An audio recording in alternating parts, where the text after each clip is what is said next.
My name is Robbie Luckett. I'm director of the Margaret Walker Center at Jackson State and also an assistant professor of history. I am happy to welcome you here to the 8th Annual Creative Arts Festival, The Legacy of Freedom Summer. We thank all of you for being here. The Margaret Walker Center is a museum and archive dedicated to the African American experience. Founded in 1968 by Dr. Margaret Walker Alexander when she was a professor of English here from 1949 to 79. Founded as the Institute for the Study of the History, Life, and Culture of Black People. Margaret Walker Alexander hosted some of the very first conferences on the topic of Black Studies on this campus at Jackson State. Conferences like the National Viative Conference on Black Studies, the 1973 Phyllis Wheatley Poetry Festival, and others. The Creative Arts Festival is our chance and opportunity to try and do some of the work that Margaret Walker did in those early years of the Institute. This gives us the opportunity as well, though, to lift up our students. And over the course of the day, including the sessions that went on this morning, we will have more than 40 student presentations in the fields of poetry and spoken word, the visual arts, the performing arts, as well as a written field and creative writing field. We hope you'll join us all day for those sessions and those student presentations. Of course, we're all here this morning to hear our keynote address, and each year we bring in an artist to serve as a keynote address for the Creative Arts Festival, and we are very pleased to welcome the legendary Chuck D of Public Enemy, recent Rock and Roll Hall of Fame inductee. If you didn't have the opportunity to be with us last night, we opened the Creative Arts Festival with a very special exhibit, Women Agents of Change in the American Civil Rights Movement, in the Johnson Hall Art Gallery. Photographs taken by the wonderful Dr. Doris Derby, who is with us here this morning. I wanted to recognize her.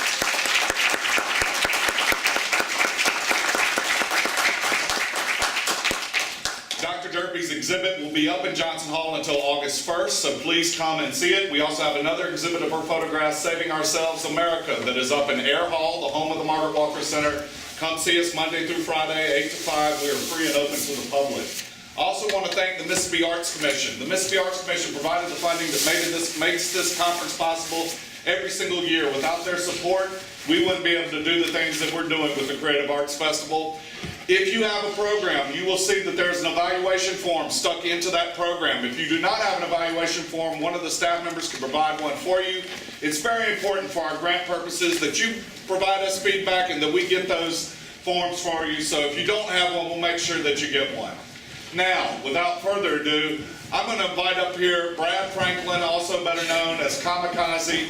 Kamikaze and I have been working on bringing Chuck D here for more than a year. He's really the one who's behind having Chuck here for this conference, and he's going to moderate our discussion and introduce Chuck D for us now.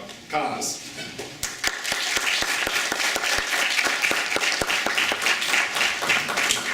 Good morning. Good morning. How's everybody doing? Right. Wonderful Saturday and blessed Saturday for us all to be here. Y'all prepared to see Chuck D this morning? Yes. All right. Without further ado, I'm going to tell a little story real quick before I bring this brother out. I'm going to tell you how I was impacted by his life outside of listening to his music. When David Banner and I, of course, is in a group called Crooked Letters, when we were recording our very first album, our very first time in New York City, we were recording in a studio in Times Square called Unique Studios, and that's where we recorded Gray Skies, which this month is the 15th anniversary of that album being released, by the way. We were in that studio, and in that same studio with us was a man by the name of Chuck D. I grew up listening to Public Enemy. Public Enemy was one of my favorite groups. Chuck D, in my opinion, was one of my top 5 MCs of all time. Had all of their records. And for us to be able to meet this man, first of all, was one of the greatest honors and privileges of my entire career to this day. But what stood out more so than anything else, other than the fact that we got a chance to meet him, is that this brother actually sat down with us and had about an hour-long conversation with myself and with David Banner, talking about the industry, talking about being an artist, and talking about hip-hop. And he gave us advice on that particular day that we have taken with us throughout our entire careers. And we've met a lot of people in our time. We've run into a lot of artists, but very few of them took the amount of time that Chuck D took to sit down with us and to talk with us. And that has always stuck with me. So it was an honor, of course, and a blessing for me to be able to be instrumental in bringing him down here today. And I hope he imparts some of that wisdom on you guys this morning. So I'm not going to take any longer. Without further ado, coming to speak to you guys this morning, please let's have a warm welcome and a round of applause for our keynote speaker, Mr. Chuck D.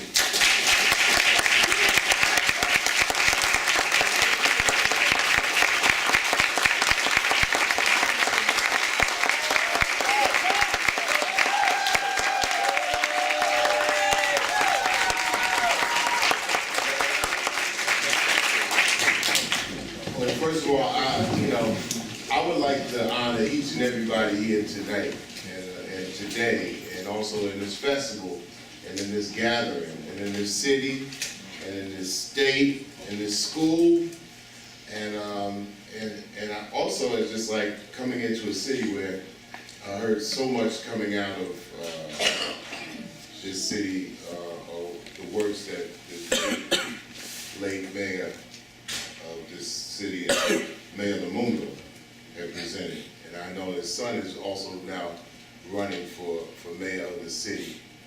And so we would hope that everybody just pays attention, that it's about the policy of people who run for these positions and these offices. If you're going to be here in the United States of America, I guess we got to deal with what comes at us in the cheapest prices and pay attention. So, and there's a lot of things going on right about now. We hear, scholars, we hear a lot of different voices going on about us as a people, about black folk, about human beings, about what's going on in the world. And when it comes down to black folk in higher levels, in higher forms, these media, this super media out there, is almost like the extension of what they used to tell you about opinions. And you know what they used to say about opinions, right? Like everybody got one. But super media technology is now an extension of that. So almost like they call it extension, man, because every opinion is heard. And I hear so many people like, they box in politics at higher levels, and it's heard everywhere, it's spread everywhere, very quick, very fast, and it can lead to like whippings of mass distraction. So we're in times right now, I encourage everybody here to try to pay attention as much as they can, especially in the next 2 or 3 years, because a lot of this is going to look and sound even more confusing. But I'm going to cut to the chase. I do conversations, I do rap sessions, I don't do lectures, but I've been doing it for 22 years, running my mouth and actually taking the time, and also being able to fill the space with logic, rationale, and some kind of deductive reasoning, which is what they used to call common sense. Now it's common nonsense, and now being able to deduct those two maladies called anti-intellectualism and dumbassification is something that really is going to be a test for everybody in this room. Because look, I'm talking to the converted. You're living always in a surrounding where most people really might not be able to grasp the magnitude of the times that they're in. And usually they look at you as being that person for answers, even if it's in your own family, it could be in your own house. And you the one that's trying to make sense of it all, and people are going to gravitate and hang on to your every word. Like, oh, you Chuck D down, were you down in Jackson State, do you freestyle? He's like, well, you should have been there. What did he say? Well, I can't really say what he said, but he just, was he funny? He was a funny guy, a comedian, but, and this method I learned from the great Dick Gregory, who came to my university back in 1982, when I happened to be a junior at college at Delphi University. He came there and he started off his conversation dropping, joke after joke, and everybody was laughing and splitting their sides, and he was hilarious. And this is like when Richard Pryor was prime time. And it was like Dick Gregory, because Dick Gregory, right, the sandwich between Pryor and Red Fox and others. But then the thing that was different with Dick Gregory is that he closed out his conversation with so much steely truth that people went like, huh? Deep. And that's something that turned and flipped and turned me out, because I said, look, what Dick Gregory was able to do in a college setting with a whole bunch of different people from all ilks and backgrounds, he was able to mix that level of comedy and also bring knowledge, wisdom, and understanding and truth. He gave us a full 360 degree. When we left there, I was turned out. I said, I don't know what I'm going to do, but if I ever talk to a bunch of people, I'm going to try to come up with that as my template, my blueprint. And it's worked for me. And to come to Jackson, I have a whole bunch of different fields. I've spent a lot of time in Mississippi. An ex who's from this college, I heard a lot about the Tigers, and the street wasn't closed off, and I'm seeing all kinds of new buildings on the campus, and the most important thing that Americans should grasp, and matter of fact, it's even derogatory to call people in the United States Americans, because I call them USAers. Because there's a North America, a Central America, and a South America. So it's kind of it's headstrong to think that somebody's going to say, we Americans here. I even go past all that. People say, Chuck, are you a U.S. citizen? I'm trying to figure out what's going to be the sign language for this one.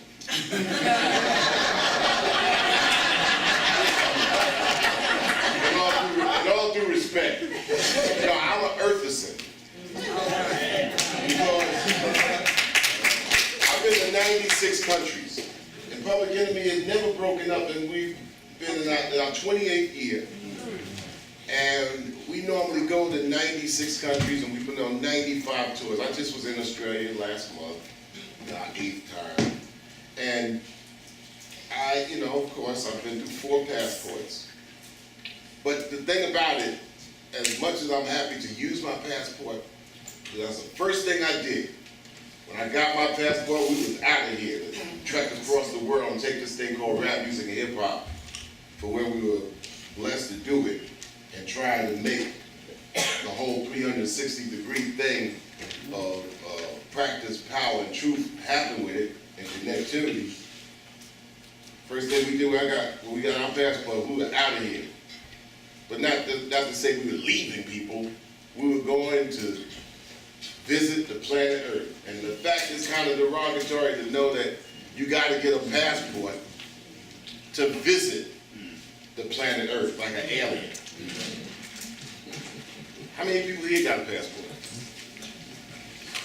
See, and I'm also talking to the converted. See, an earthicist says, I got to get a passport. I got to have a passport even if it means that I'm not going to use it right away.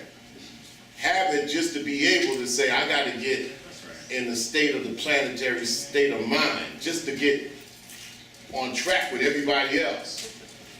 Because if you lead this place, if you lead to believe that this place is the end-all, be-all, and think you're on top, you could be dancing on the Titanic, thinking the deck is all straight when it's actually tilted downward. And it's just a thing to have. Matter of fact, I said this: if I had a chance to talk at the Million Man March, but even the second one, I would have said just one sentence: everybody just need to get a passport. That would have threw up alarms in this country left and right. Where they gonna go? Oh, you ain't leaving here. And it's a tripped out thing, because that would actually spark off and challenge homeland security. Whole bunch of black people getting passports. Just to have. Because Because if you're in the so-called international country or at the country that's at the top of the international world, and you're not international, then what you doing? The shell that they built on the East River used to be, at least had dreams of being functional, I should say. Now it's just a shell. Talk about the United Nations, the East River of New York City. Hey, that building ain't nothing but, they might as well make condos. Probably thinking about it. United Nations was based on maybe coming together, looking at maybe everybody coming and being able to balance out and have a responsibility and accountability to the world. And a lot of these things are up in the air. Okay, since this is a creative arts festival, let me talk about what I like to talk about, which is rap, race, reality, and technology. But I had to talk about Jackson, because America is a poor on history and geography. I know damn well we're smack dab in the middle of New Orleans and Memphis. That's right. And the river that goes through Mississippi is Mississippi, right? But you'd be surprised how many people in the United States don't know history or geography. And if you don't have history and geography, you are therefore a slave to whatever someone tells you, or whatever government tells you, or whatever country tells you. Not only am I an earthist, I'm a culturalist. I believe in culture. It brings human beings together for our similarities and knocks aside the differences. Governments like to split people up, categorize people. Look at people based on their what? Visual characteristics instead of their character. Dr. Martin Luther King Jr. said clearly, and I usually start a lot of my lectures and conversations in January, right at the cusp of Black History Month, the shortest and the coldest month of the year. But since it's there, we should do something with it. But he wanted his children to be judged by their character instead of their visual characteristics. Even if there's squabbles and beefs with lawyers and accountants right now. But not even getting into that. That's the whole premise of what culture is about. It's about, boom, you're a human being here, you gel together, you got accountability and responsibility. Bottom line. Hear a lot of people talking about, Obama, President Obama, I would call him. And I don't even get into the tit for tat and the tat for this, especially when you have a whole bunch of people screaming from a porch. So I'm like saying, you know what, really seriously, it's about the policy. And if I believe that Obamacare is helpful for people where I come from, a particular town, I don't know nobody who got insurance. And I ain't trying to dig in my pocket to get my cousin get his tooth fixed because he got a toothache screaming at me.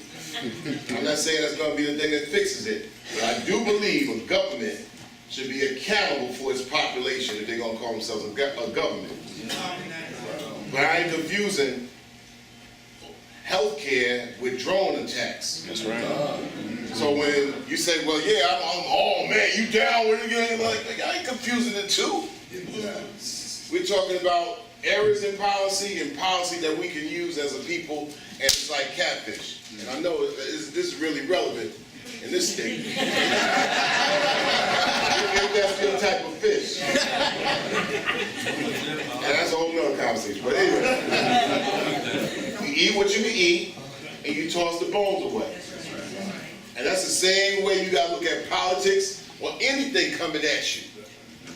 And like the sister said earlier, this whole thing when we've been individualized has affected us more than anything. Because I'm at the top of it, I'm doing this. It's a certain thing that to also go with accountability, responsibility, and pulling up your bootstraps and this and that or whatever. But whenever you take the I and you stop saying the we, it opens up a Pandora's box of issues and problems that's hard to spin out, because the we thrust with a whole bunch of situations based on who, or what, or how you look. Or yeah, this is how we're gonna look at those people. Yeah, the darker you are, the more hell you're gonna catch from the Western world. And you know what? You got statistics to back that up. Because all you gotta do is bring up the 10 poorest countries in the world and look at the population, and the 10 richest countries in the world and bring up the population, and you say whoever's running this damn thing is actually going by those old-fashioned played-out rules. They cannot tolerate a fear of a black planet, i.e. fear of a planet that accepts all people and all colors. All right. I started off with Dr. King. I'm a raptivist as well. So that's raptivist, culturalist, and earthicist. There's a lot of things I believe to the core that I don't even bring to the table because I say, you know what? I don't even believe that, but you know what? In order to make things work, in order to make things fit, we all got to live in this world together. Like somebody might say, oh, yeah, well, you know what? So-and-so's into this, so-and-so's into that. And I might not like it, but also I got to put my realist hat on. And I said, well, you know, yeah, we could do better without that. We could definitely do better without that, floating to the top to being the dominant, the dominant stereotype of what we're about. And y'all know what I mean. I'm talking under the radar. And not that I have to either. I just want to make a long story short. But it's the same way we got to look at nature. I don't like black widow spiders either. I don't like rattlesnakes. But I have to grow to accept that, you know what? It's a part of what's here. Now, what are you going to do about you doing you, and what are you going to do about making your surroundings better? It doesn't necessarily mean smash all the rattlesnakes and get rid of all the black widows on earth. We just got to figure out how to coexist and do our jobs as human beings and get it together. And that means challenge government when they want to actually split people up and do whatever they feel without being challenged. And that means whether you local, that means whether you global. Because if you don't know time, and if you don't know geography, and you don't know history, how are you going to begin to make change anywhere? How many people just like, when you say, oh, I'm from Jackson, Mississippi, they be like, where? He's like, Jackson, Mississippi, been here since, it's been here hundreds of years. It's got a history going on. Somebody coming to Jackson State, and they, I don't care what you're a sophomore, if you don't know that 10 days after Kent State, there was an assassination of 2 students, and you're a student at Jackson State, and all you know is Sonic Boom. Or the Tiger mascot who, well, back when I used to visit, the Tiger mascot was about 50 years old. I think he retired. Unless he's still here, then you gotta be 75 years old. But if that's all you know, and you don't understand that movements were made in this city, and sacrifices were made, and people were killed for thinking, and progressive, this has always been progressive in Mississippi, always been. How could it not be? I mean, you know, it wasn't, you know, I mean, segregation, racism, straight out KKK crackerism. It's like right in your face like this. And everybody was like bowing down to that thing. It was confrontation from the minute that somebody was transported to a plantation and said, nah. And the other side was, yeah. Nah, yeah. So it was like confrontational. And like captains, you gotta take the good and the bad, just look at it.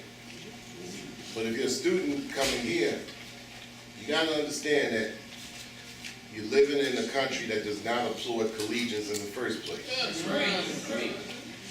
So whenever I go to a college setting or any educational setting, I salute young people. I salute young adults. And I salute the youth. The reason I broke it into 3 categories because when they say, oh, Chuck D, you go in there to talk to the kids, they ain't kids. You 18 years old to 24 to 30 or whatever, on the college campus, you are not a child. That's right. And and you're living in a country where they don't want children to shape policy. So they're like, oh man, so you watch things like the Booty and Thug Network, which is spawned out of MTV. Let's spell MTV, EMPTYV, because they give you nothing.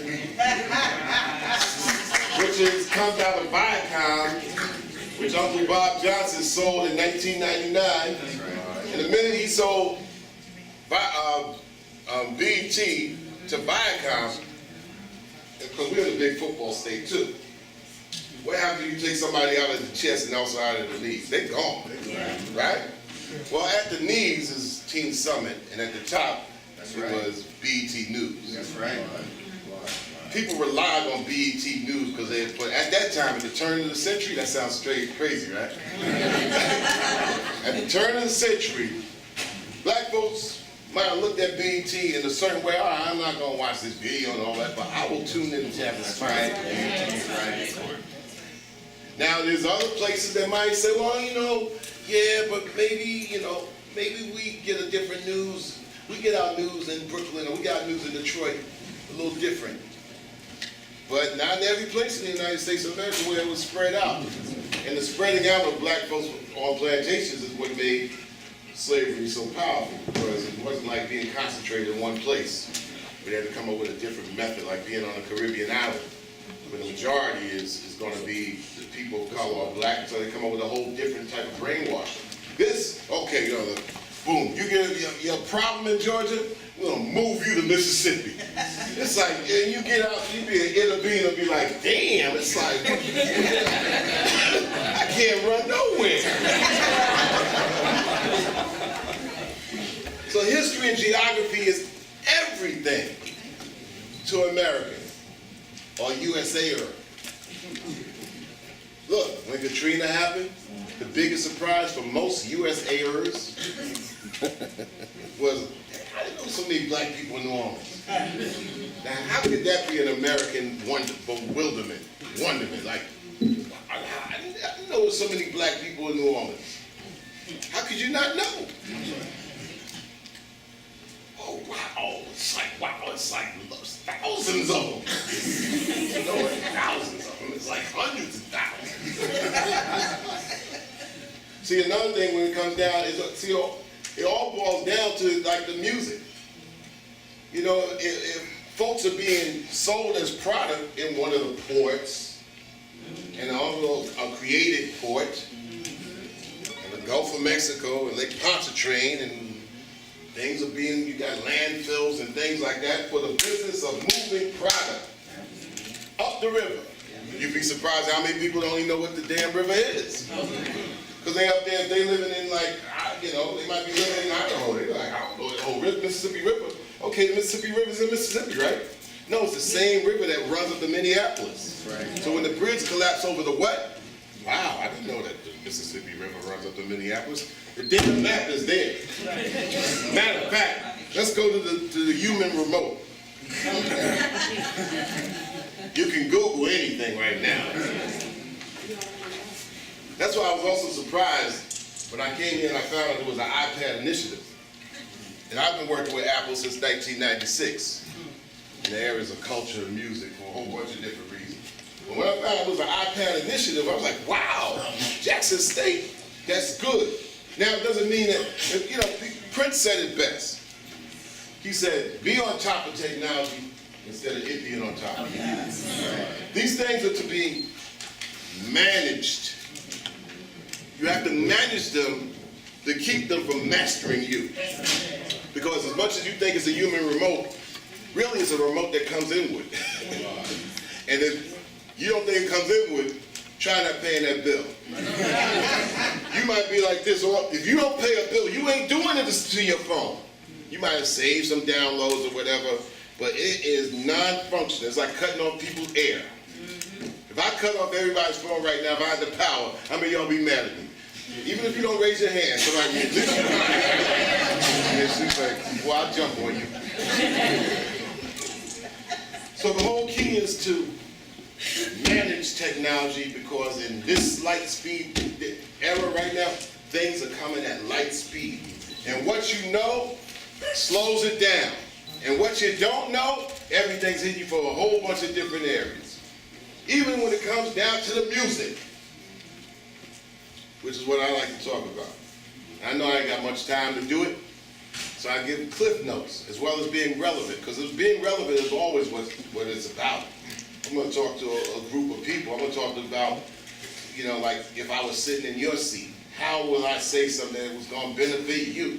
To tell you a little bit of things that might be reinstilling of the pride. Like, yeah, it's a good thing to be in Jackson. It's a damn good thing to be in Mississippi. You know, we know in Mississippi it's what? Hot. Burning? Well, yeah, no kidding. That comes like, you know, you Google that, Mississippi racist. Oh, wow. So stigma, right? You got stigma, and you got the state. Now, the state and the stigma, trying to push them far apart is the goal of progressive people. I mean, y'all, come on, man. How many of y'all got relatives? You still live in Mississippi? My parents were born in New York, right? My mother and father were born on the same block, 151st Street, Harlem, New York. Now understand, that's when people were born in Harlem, New York, as far as black folk. Their mama and them, grandparents, they're all from the South. All my people from North Carolina. So there's so many people in the northern cities, so when you say something like Mississippi in the 40s, 50s, 60s, 70s, 80s, it brings a person scratching their head north like, why? And y'all know those are the stigmas that's still out there even to this day. When Mississippi, along with West Virginia, along with Iowa, along with South Carolina, are very progressive. Because your ass better not sleep. And sleep is always in the mix. We stirring up some more sleep. We're gonna put it in the music.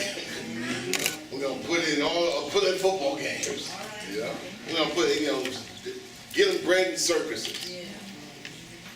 And so we're living in a time where revolution, if it means change, it's happening in a whole bunch of different places, and maybe we need to pay attention to how change happens in areas where it's seriously, you can't afford to sleep. You can't never afford to sleep in Mississippi, never. And the Occupy movements, to occupy your space as a human being has always been the cause and effect in Mississippi. You gotta be able to occupy your space inside yourself. Especially in the time when minds of the real estate of the millennium, they done bought every speck of land all over the earth, right? What's the next real estate inside your mind? And a device or devices or things you don't understand or things when you think you're making your own decision, like USAers think they make a decision between this and that, and we're gonna pick a president. You ain't got no damn choice. Coke and Pepsi, you want Mr. Pibb? Oh yeah, we got rid of that. Coke or Pepsi? What?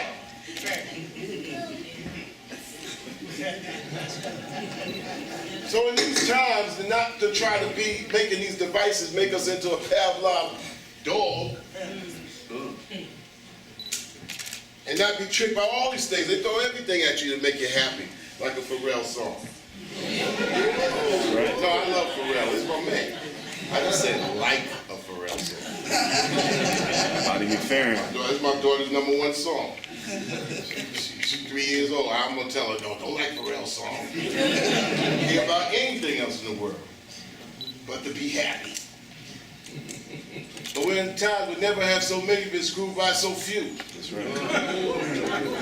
In a world where human beings are reduced to Facebook Twitter's, That's right.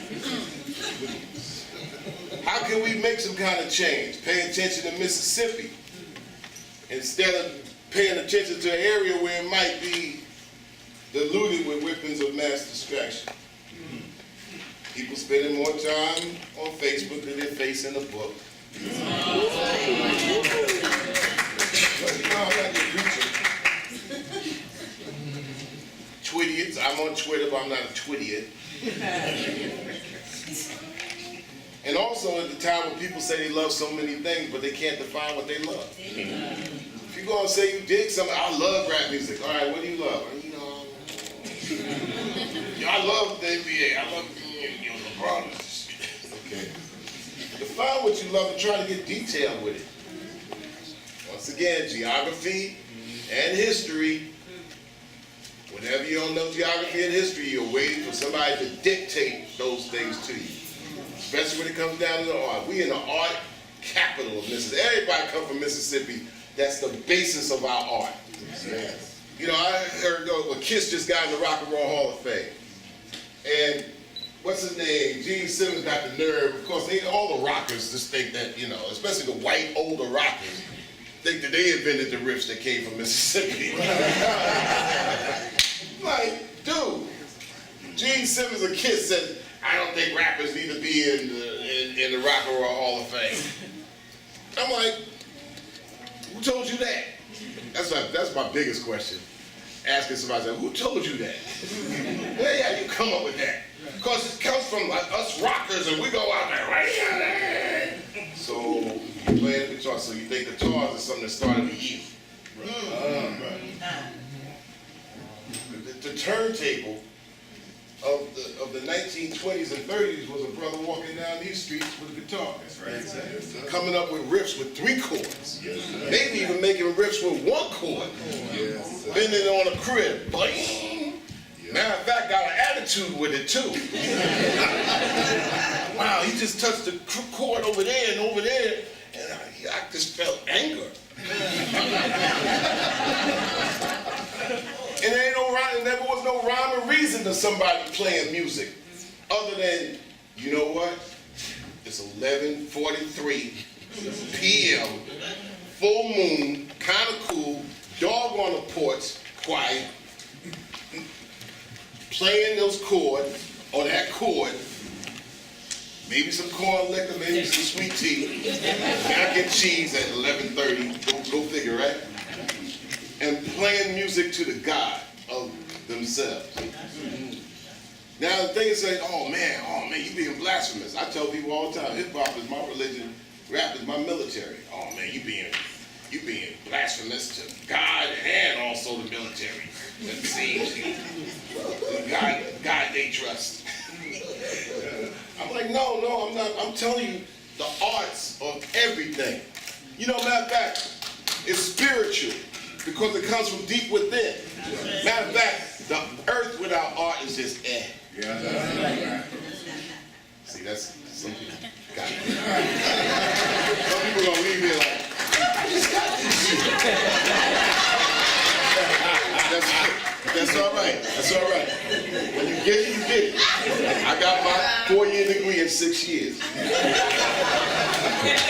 Last year, they gave me an honorary doctorate. So you know what? And let me tell you a short story.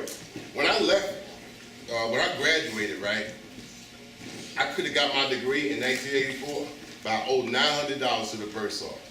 Now me and my rebellious ass, like $900, man, I starved every day on campus. No, you know what? I graduated. $900. So for all these years, I graduated, I just never had the paper.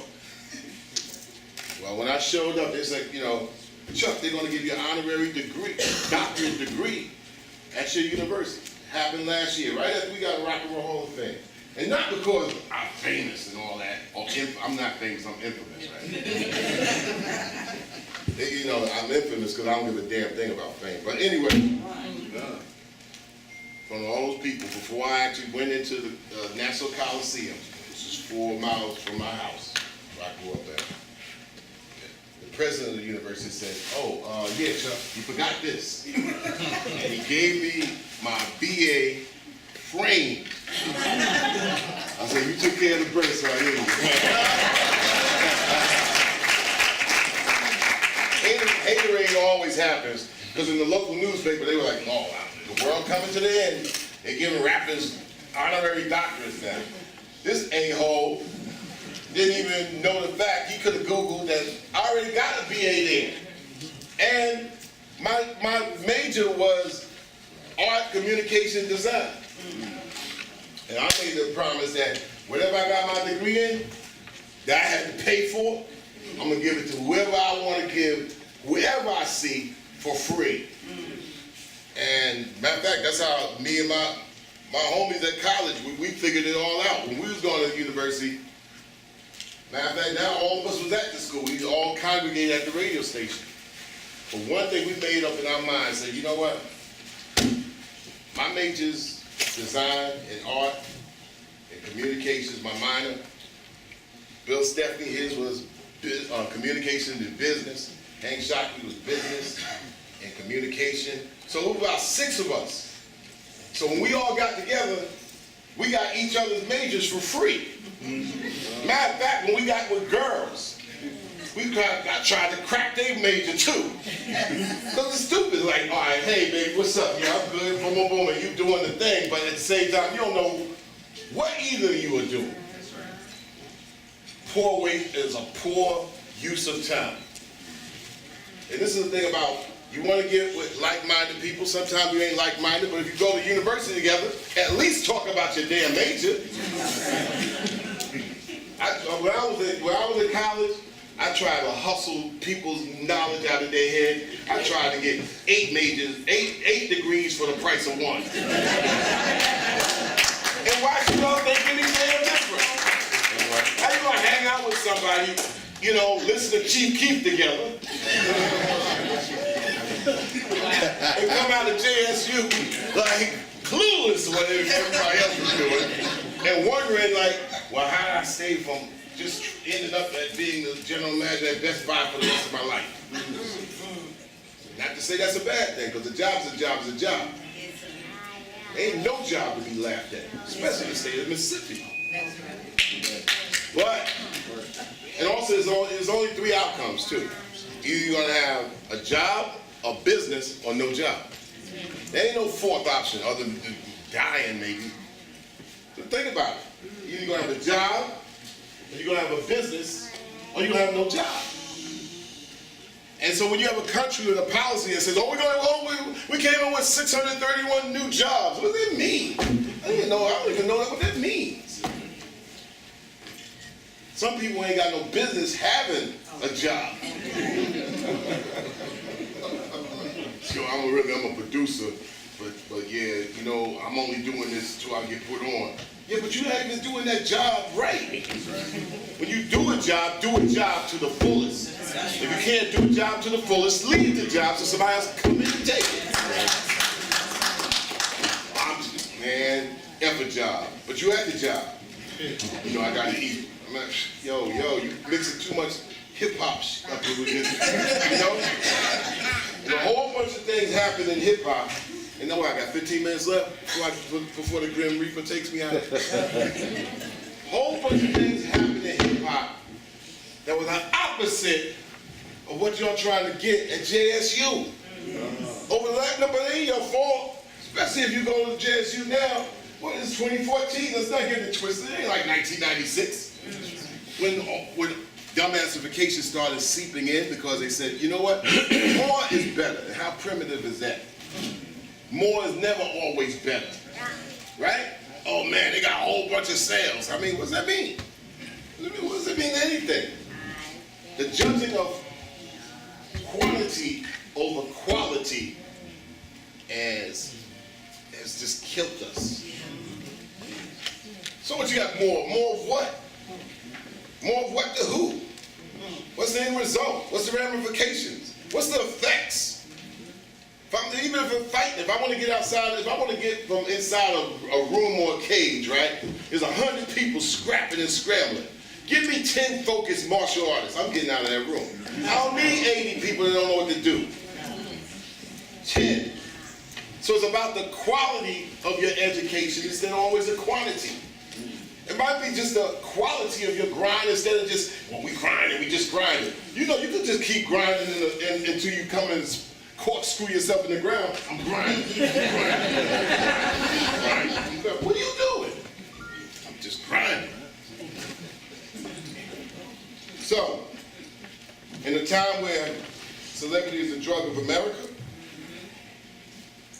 as popular culture cripples intellectual quest, has it silenced intellectuals?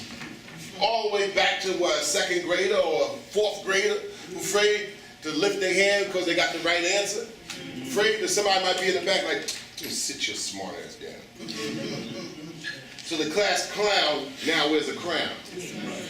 And teachers get paid less, X'd out of the program, and getting paid less than if they are there from grades. And how many of y'all know got kids and actually visited 4th grade to 10?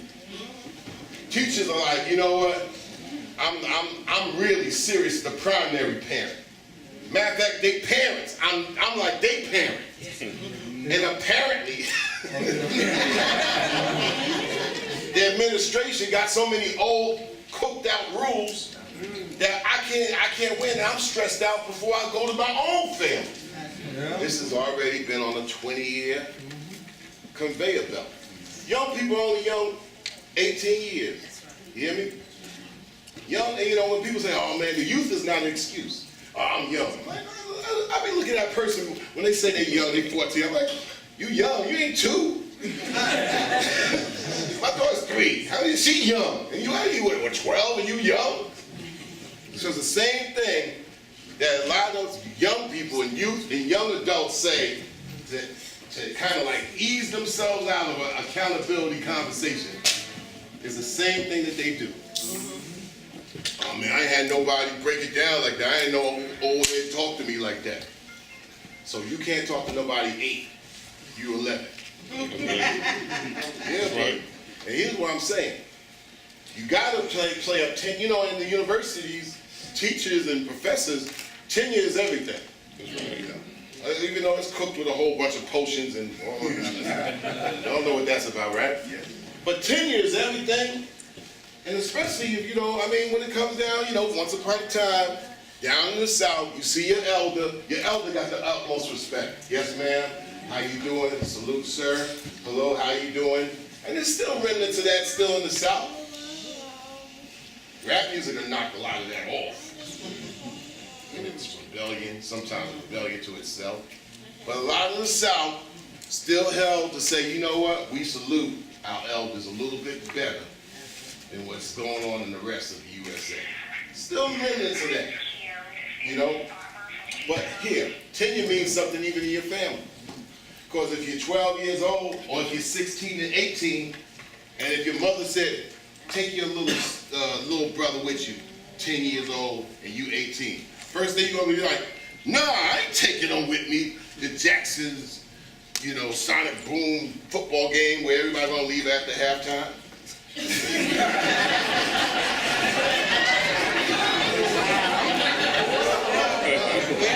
Some things ain't never change, right? You know that Hall of Fame football players, you know, coming down to Jackson State, and people be like, I just wanted to hear the band. Which means culture is everything, right? More people in the music than they even in the sports, but sports don't play that. They organize it. If you come to the game, if you come unorganized in a conversation about sports or come into the sports world and your ish ain't together, you will be kicked and escorted out of that conversation, right? You don't know what the hell you talking about. You better leave this conversation. I don't care if you come back with 8 guns. We're going to be going anyway. But music, everybody loves music, don't know a damn thing about it. And all the basic primary superstar musicians come from this state. That means something. But tenure means everything.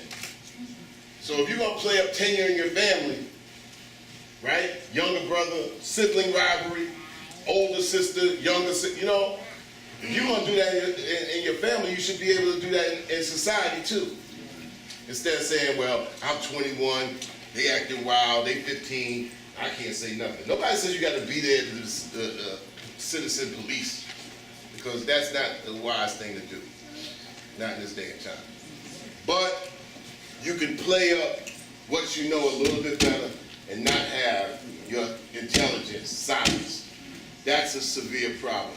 Those that know something, to keep it to yourself, and this is what my final points are. those that know things and you keep it to yourself as an individual, that is a crime. It's a crime to keep intelligence, knowledge, wisdom, and understanding to yourself. Those are things you can give to as many people as possible for free. Yes. Now, you know, man, you can't give everybody $1, but you can give them something here to make them go on. You give a person that might be down and out, give them some inspiration that might last, that might end up saving you. People that was, I mean, it was people that would see me, you know, like here I'm carrying a big portfolio, this big, and this brother who worked on the road, I mean, he stopped at the stoplight. I'm catching the bus to school. It was just me and him, cold, like December, New York. He said, young brother, so, you know, I see your portfolio there. So you doing good in school? Yeah, I think so. Well, you keep doing what you're doing, young brother. He sped off. Now, that took place on our stoplight for 7 seconds. He dropped me jewels, never saw this man again. I'm like, how I remember this like 40 some odd years later? This is what I'm saying. We need to stop doing the counting on everything that we do. Sometimes you just drop it and move. You know what I'm saying? If it's good. I mean, you know, we could drop haterade all the time. Yeah, that's wacky, boom, you know, nah. But drop something good, keep it moving. Instead of, man, I tried to tell them, no, it's just like, you just drop it. And if you know something, say something. If you know something, try to do something. And nobody got a camera on you like that, or a report card on you like that. And so this individualized thing has really hurt. Reality shows, when they say it's reality, how real could it be when they put it in a can? They shoot it a year before, and all of a sudden bring it out 2 years later. You know?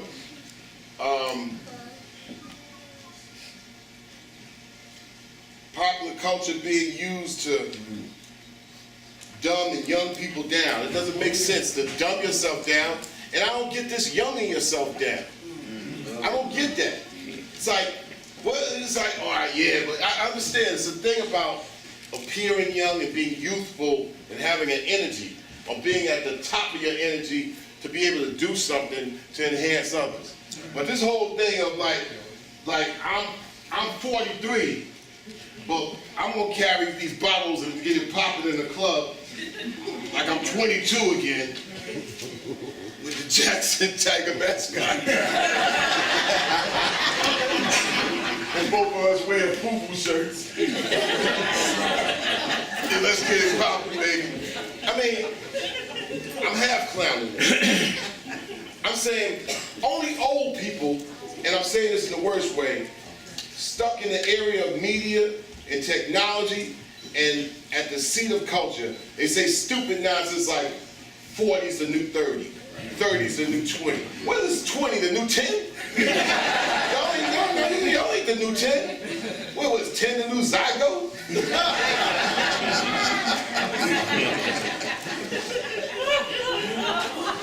In hip-hop, elevated, progressive, generation past 140 characters. You know, is it too far gone in another dimension with this generation? The last couple of notes I'm going to say on this before I get to maybe some suggestions, and maybe, I don't know if I have a Q&A. I don't have a Q&A. We're going to go right to the moderation, and in moderation, is I think your mind can be a bragging point. But we're in a time where people's avatars are speaking for them a little bit too loudly. And when you go around and you're asking people, what do they think of you? Just don't. It's like asking people, like you got. If you go into people and say, how do I look today? It's just the wrong question to ask people. Like, well, how am I looking? And how am I looking? And if somebody got like 7,000 selfies of themselves on their Facebook page, you have to say, well, there's some kind of dynamic that's off here, right? It's okay to take a selfie. It's all right. I mean, you can do whatever you want to do. But if this is your primary thing of the eye, instead of the we. There's some issues in there because, and that's why I say when it comes down to, hip hop has been my religion because I just think that art is the expression deep within to share outward, and of course, the higher being, God, or whatever name you want to call them, didn't pass out religions like a deck of cards. You got to still respect this planet where we live, and that's been disrespected. And I only know of one. You come with all kinds of beliefs and, cell phone numbers on other planets and stuff like that. But you mess this one up, game over. And I'm saying that everything that come after it, and also your fellow human beings and species on this planet. When that's out of whack, like it is right now, you will define any religion that you say that you are. And so, when I say rap music is my military, I try to provide service to as many people as possible.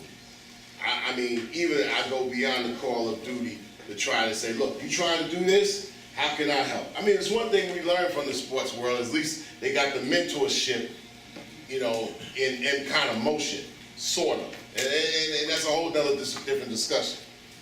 But in music and the art and entertainment, how could Mississippi not be at the epicenter of the cultural planet? Right. Musically, when everybody's in the music. Right. Everybody's in the music. But what do you know about what you say you love? And everybody want to hear the sonic boom, but what do you know about the effort and the sweat and the instruments that they're playing? What do you know about the artists and the companies and all these other things that go into play? Are you waiting for the Booty and Thug Network to break it down to you? I'll say much of these things tomorrow. I'm not going to be, it ain't exactly the Booty and Thug Network. It's centric. I'll be on there with a town hall meeting in DC tomorrow. And here's the thing I'm trying to say. Whenever I'm on TV, it's a different thing than when I first was in the 90s, when you didn't see many black people on TV in the first damn place. Now, I used to have a motto. It's like, don't go on attack on people that look like they from my neighborhood, no matter how bad they might be. It's like, when somebody says 2 Chainz, I'm just like, keep moving. Taking the polite way out. Now, somebody says, you know what, Chuck, man, that has to come to an end. Well, maybe not for me, but somebody else has to. You got to address things that don't love you back. And it ain't so much he, but who's behind he. That's right. That's right. And who's actually got the finger behind the finger pushing the button. It behooves y'all to identify these situations and not be in awe of its magnitude. Have the radio station. Who owns the radio station that plays urban music in Jackson? Clear Channel. What's the name of the station? Clear Channel. Clear Channel, right? Who's on the Clear Channel? Who's on the Clear Channel? Who? Cricket. Where they live? Not here. Clear Channel's base is in San Antonio. What that got to do with Jackson? Anyway, how often do you hear local artists from Jackson on that radio station? #1 crime in America. Local airwaves hijacked by corporations. So where local voices and local music can never be heard. I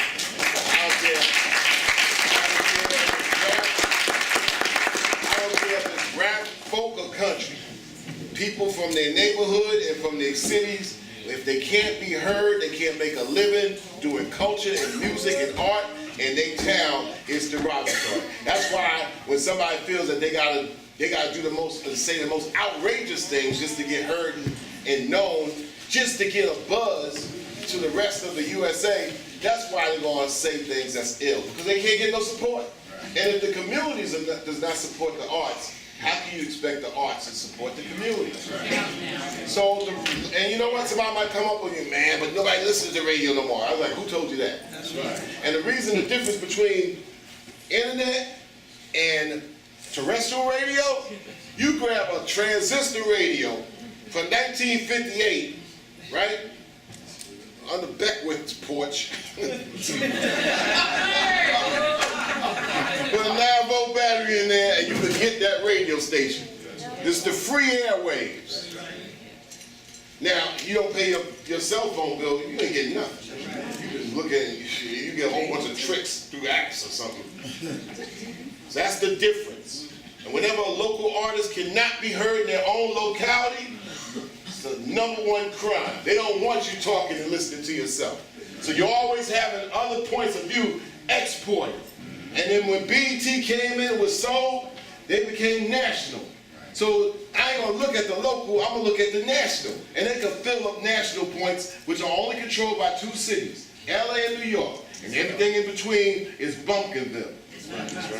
Even Atlanta, you say, man, but I'm, you know, ATL. The ATL had to make a deal with New York for the ATL to be ATL. Exactly.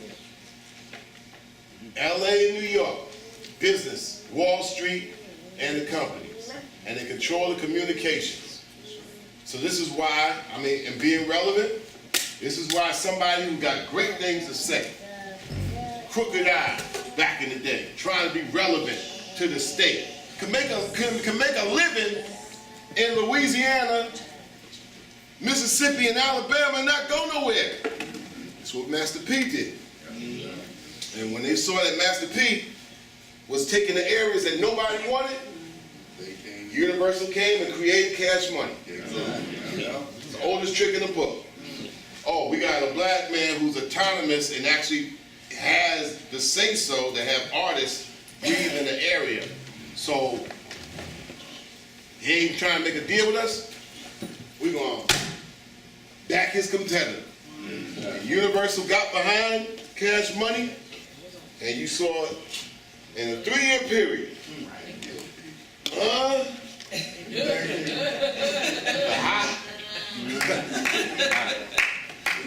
Right? Yeah. And from 1999 on forward, it's been something else. So whenever business is done in culture to vacuum your culture from its locale, that's an issue. And even if that situation came behind and back that situation, then what's their accountability to the people they say come from?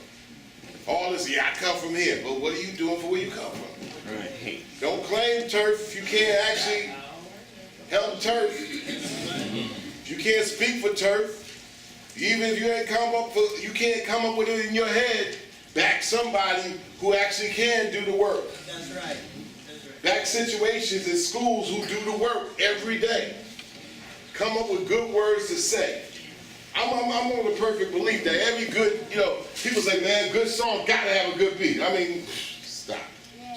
This song's out there, you strip a beat, and the words are almost like prayers. Yeah, that's right. But if people never hear the words, and especially a song that you might hear 100 times coming at you in a week, it could turn a person from good to bad if you give them bad poison every day.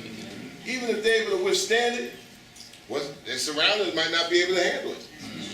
That's why I'm talking to the converted. Y'all been able to handle the radiation of a radio, TV, movie nation. But you're also burdened with trying to enlighten those that just won't get it and don't get it. And they looking at you like, look, you gotta help me. Hey, you gotta help me, because I'm a little confused right here. Matter of fact, I need a loan. Not only hey, in these times, having the answer, and you better have the answer, money, maybe a little place to stay, some food, because we're going deeper into areas towards the year 2020, where it might be synonymous with clear vision. It's a state of confusion because right now the prison industrial complex, as much as you say that big business is a part of the USA or America, big businesses own prisons and also own multimedia entertainment companies. They can create a climate that makes a one-stop shop. That's right. Create the climate, grow somebody into the climate, and they go right into the prison industrial complex. Now, instead of just sitting biding time, the best thing to do when you biding time is like you want to be busy. Well, we can make you do something. Here's a job.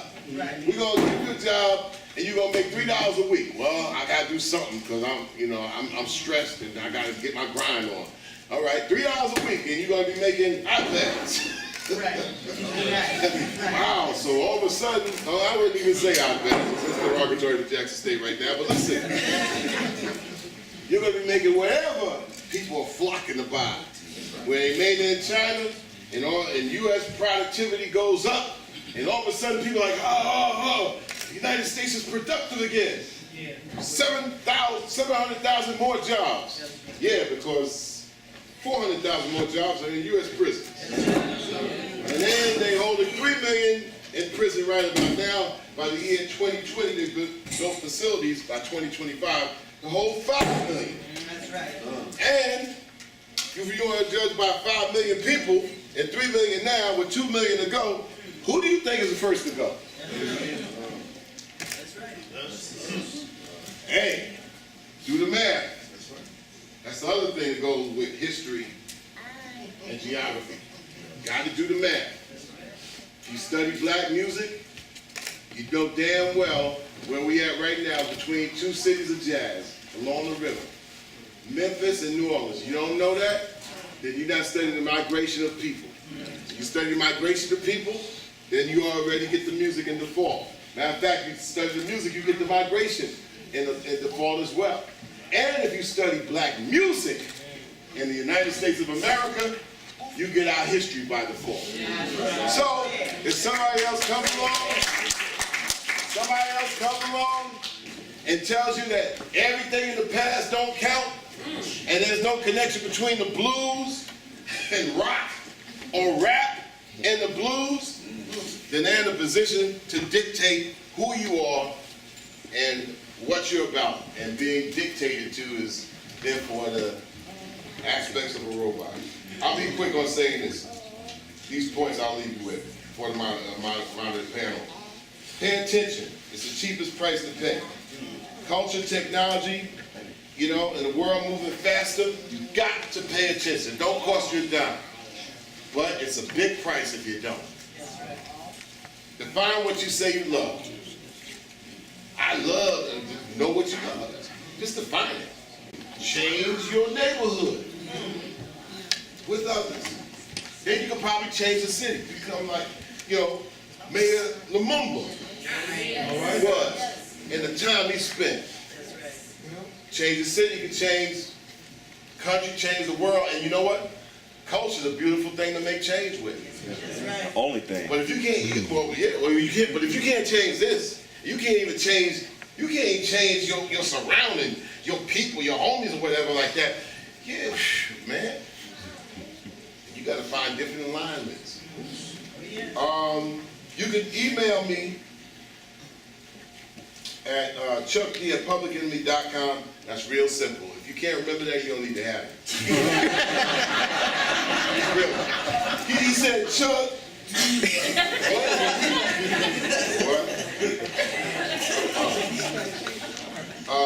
Tweet me at Mr. That's my only social network. I only do Twitter, at Mr. Chuck D. I'll be getting invite. Yo, join me on LinkedIn. I'm never doing LinkedIn. Why? No, I'm not. I'm gonna sit up there like I got things to do, family. I'll be up in there. If I be up there and my wife says, come here, come to eat. She a professor too. So she be making food and be doing the professor thing. I be doing what I gotta do, right?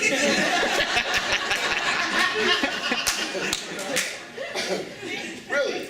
But you know what ain't working? I ain't bringing this to the table. Oh yeah, by the way, I'm running the business, baby, so I gotta, nah. So this is like, the phone ain't gonna, I'm only doing one social network. I ain't living on the phone doing the social network. I hardly ever tweet from my phone. I do it from my iPad. But it's at Mr. Chuck D. And I try to say very beneficial things on Twitter and not be a twitty. You will never see me tweet no damn food. On Twitter. Look what I'm eating. That's your plate. You ain't even fit a recipe in 140 characters. But how many of y'all are students here? Let me tell you. You're living in a country that does not salute collegians. I salute every single one of you. Don't clap that. Don't clap for me, clap for yourself.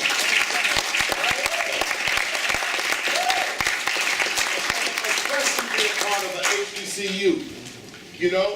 That they trying to knock off the last 25 years. I salute y'all. All right? For getting this education, being here and having perseverance. You know, you're looking at a whole bunch of idiots that get saluted in the name of fame. What the hell is a Kim Kardashian do? Right? Right? It's an embarrassment for somebody just because they sing a song or rap a song to know that to think that they're more important to you if they're not being able to spread the jewels that you're working hard for here. And in 4 years, you're only getting the University of Phoenix Kroger degree online. Got your degree in Kroger 4 months, and somebody say, yo, I'm getting what you guys getting, right? Nah. So I salute y'all. I mean, for real. And don't, and real seriously, do not take that for granted. You know, you see people go around, my last statement. This is the last statement on it. Remember young Jesus was talking about blue Lambo? I ain't never seen a blue Lambo in my damn life. I don't know what the hell a blue Lambo is. But it's a Lamborghini. How much y'all think a Lamborghini is worth?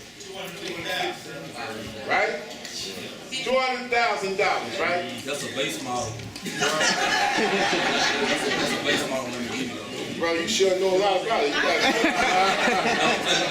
It is a base model Lamborghini though. Okay. So that's a Lamborghini, right?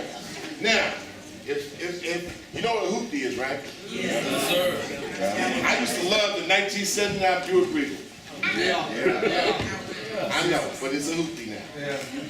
Now, if you spent money for a Lamborghini and somebody rolled a rusty 1979, oh, it ain't gotta be rusty, a 1979 Buick Regal up in your driveway, how many of y'all be mad?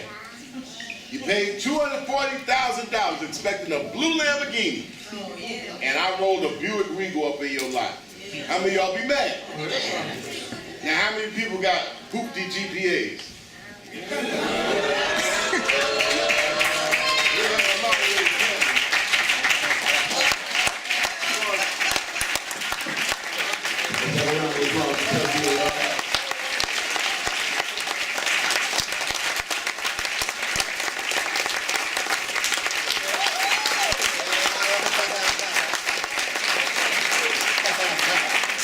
We're not done. This is an opportunity for you, the audience, to get involved in this discussion. So please make sure that you stick around. And again, thank you, Chuck D, for the great word. You were talking about that hoopty. What about that 98 Oldsmobile? My brother crashed it. My brother crashed it my third year. So this is an opportunity for you guys to get involved. One thing I'll say real quick, I took a nap last night so that I could get up at 1:30 and watch the Outkast performance at Coachella. And the one thing I learned from last night that you don't cut the OGs off when they're performing. So, we were gonna wait until Chuck D had finished before we started with this panel, just out of respect. They didn't show the Outkast last night, but that's another issue. We'll talk about that later on. We're going to go into our panel right now, and as I said, you guys can get involved with this as well. This panel is going to be focusing on arts and activism. I want you guys to start thinking of some questions that you might have for our panelists right now and for our keynote speaker, Chuck D. And I'm going to introduce our panelists first of all. The first gentleman that I'm going to bring to the stage hails from Atlanta, Georgia himself by way of Compton, California. He is a true Renaissance man. He is an artist, a hip-hop artist, he is an author, and he is a filmmaker. I have his book right here as a matter of fact, and this is a gentleman that all of you people here in Jackson need to know. He is also my hip-hop Congress comrade as well. And any of you students that are in here right now that want to know about hip-hop Congress, please make sure you ask this gentleman when you leave. But our first panelist, I want you to give a round of applause for Janal Harris, a.k.a. Quamstar.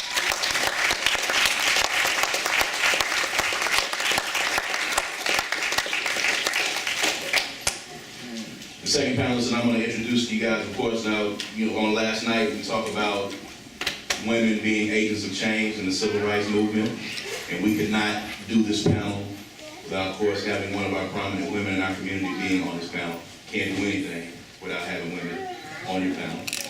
And this next sister that I'm about to bring up is an on-air personality at WJMI 99 Jams on the morning show for the mailman.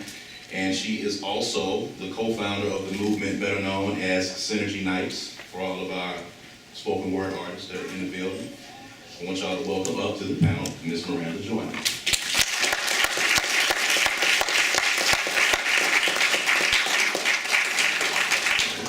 And last and definitely not least, is another Renaissance man. He's commonly known as Chuck to those who know him. He's the director of campus life and community outreach at Toulouse College Health and Wellness Center. He is an experienced professional in the areas of multimedia, community, and youth outreach. He is also one of our go-to DJs for events in this area as well. A multifaceted gentleman. And when I put panels together, although we always show love to our guests, they come here, our learned guests that come in from out of town, one of my biggest things is making sure that we show love to the prominent, intelligent people that we have in our own communities. And this gentleman is going to be joining this panel today. Ladies and gentlemen, Mr. Chuck Patterson.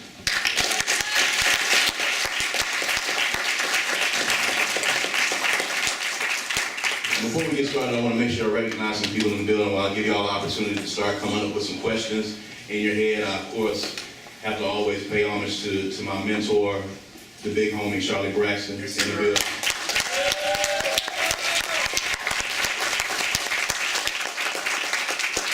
There's another gentleman who, if not for him, Crooked Letters would not have been what it was if it was not for Charlie Braxton. If you are a hip-hop head or an enthusiast or an artist in the city of Jackson and you have not gone to pay homage and sit at the feet of Charlie Braxton, you have done yourself a disservice. You need to make sure that you do that. I got to also send a shout out to some of my contemporaries, some of my peers who sat in class with me on this very campus and participated in all kinds of other foolishness, but ended up turning out to be prominent professors on this campus. C.D. McGinnis.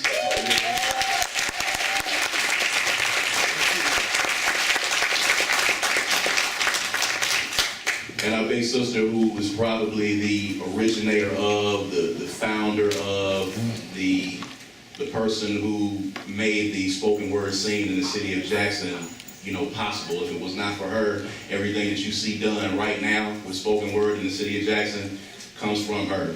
And I think she had a reading on last night at the Yellow Scarf, and she's going to be reading during the lesson as well. And it is indeed an honor and your privilege to hear this young lady do what she does, Jonathan Anderson.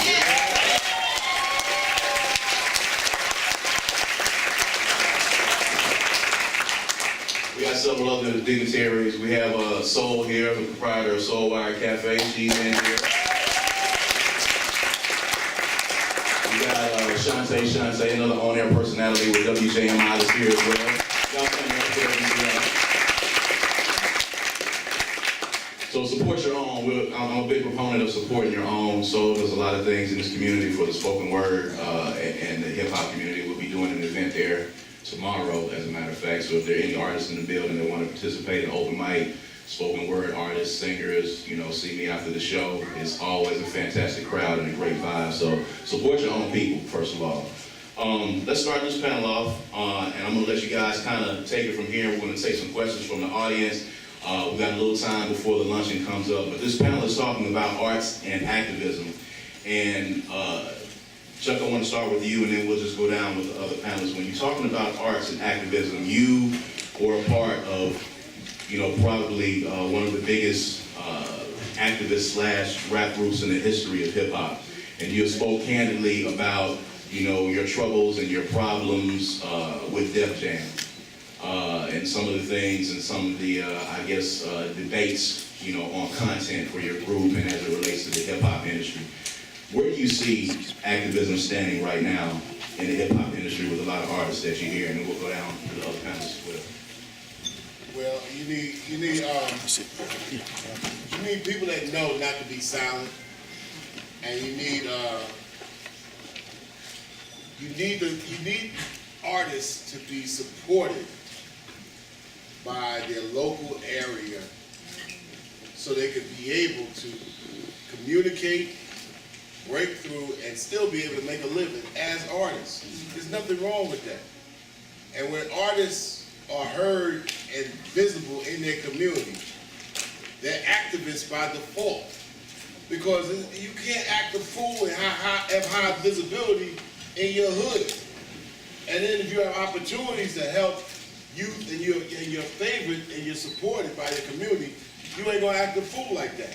You can only act a fool if you're a visitor, you know?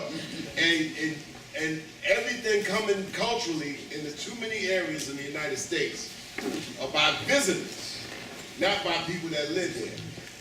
So that's where I think art and activism comes together. Okay. Now, go on, sir. You do a lot. You're an artist. You're a filmmaker. You're an author. You're also active in Hip Hop Congress. You know, how do you think artists manage, you know, the two, having it being a viable revenue stream, but also trying to add some social commentary in the music? I mean, okay. VIP trip.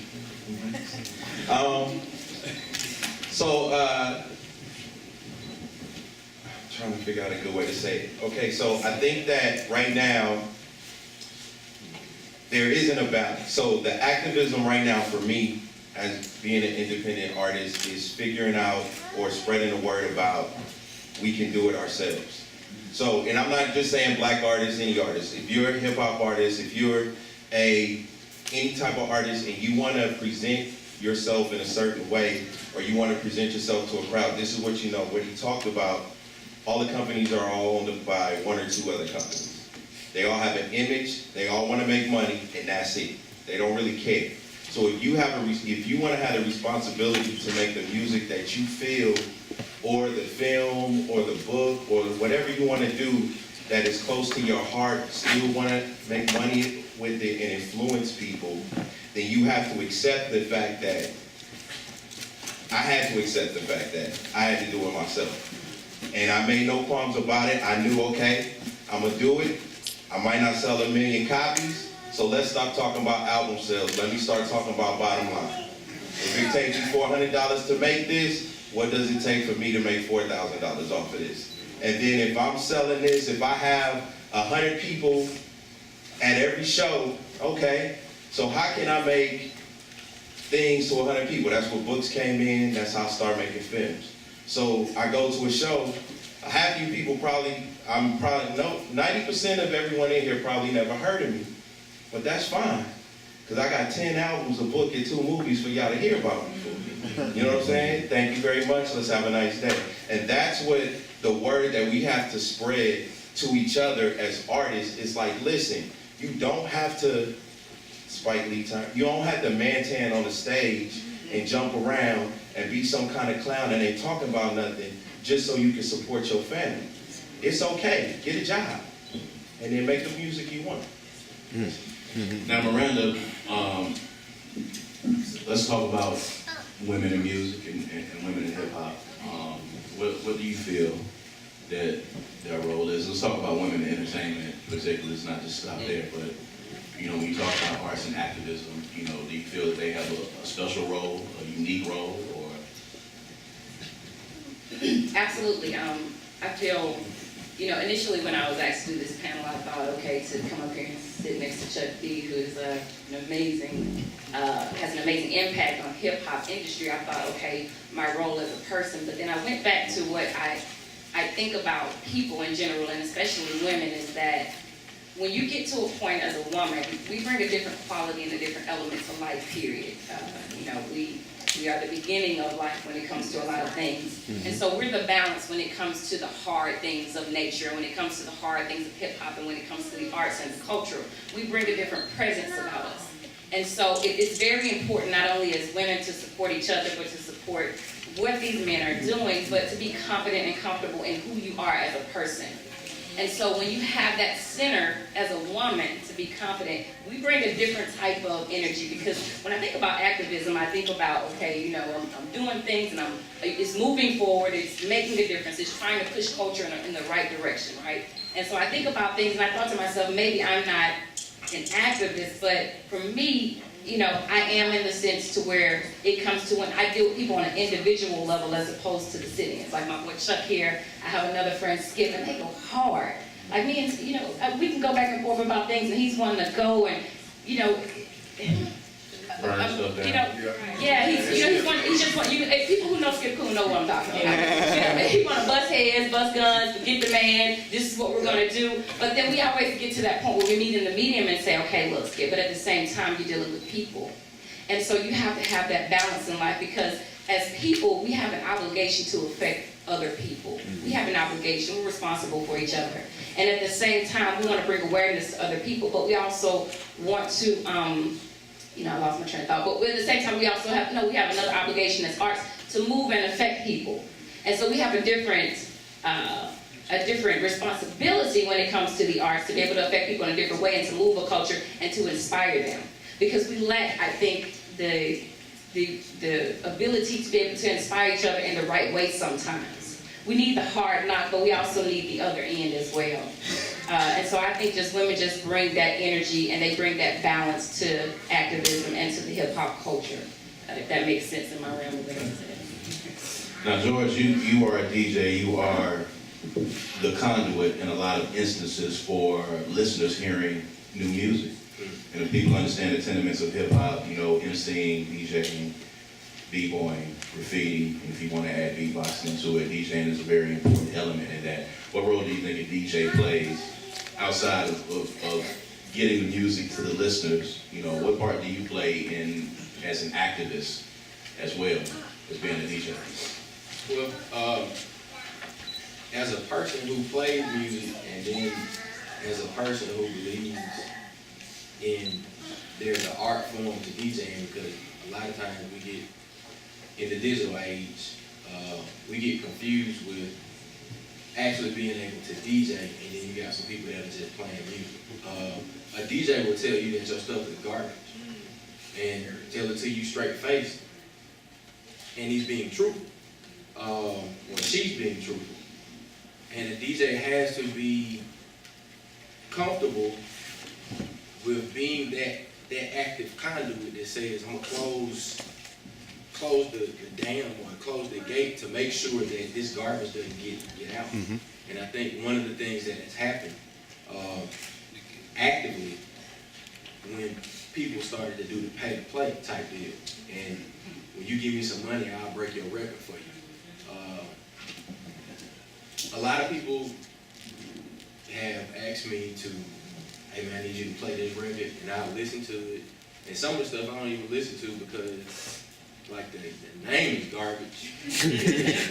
Like, your rap name garbage. And that's just my personal opinion. But if your presentation to me, it doesn't, catch my attention, then why would it catch the attention of folks that listen to me play when I go and play different places?